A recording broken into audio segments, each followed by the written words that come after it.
Hi guys! So welcome back to my channel and it's me, Apple.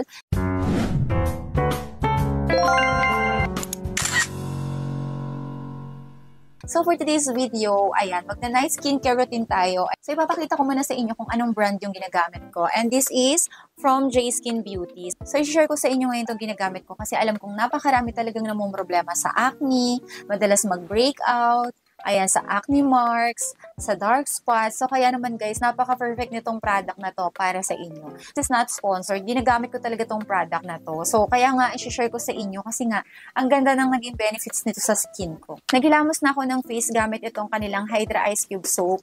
So, pang everyday use, 3 lang yung ginagamit ko. So, itong serum soap at saka yung Hydra Moist. Dahil naghilamos na nga ako ng soap, mag-a-apply na tayo ng serum. Alam niyo ba tong serum na to? Napakaganda niya, lalo na sa mga dark spot, ayan, sa mga acne marks, kasi meron siyang niacinamide. At saka napakatipid gamitin itong serum na to.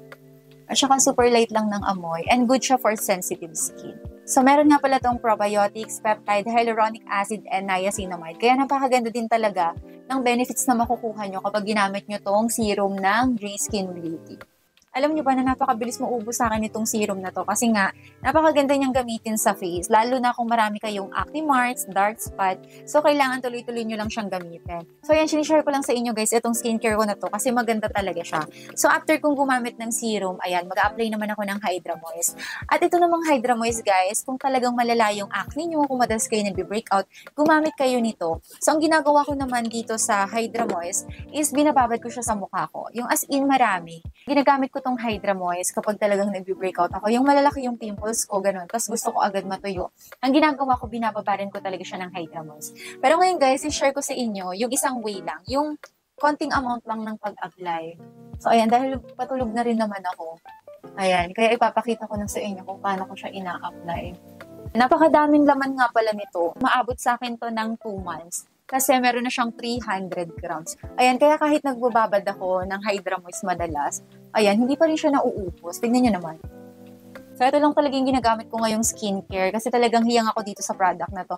Kapag nagkaka-pimples ako or nag-breakout ako, hindi na ako ganun nag-aalala kasi nga, ayan, meron ako talagang ginagamit for acne. So, ito na yung skin ko after ko applyan ng aking skincare. So, everyday ko talaga ito ginagamit, day and night.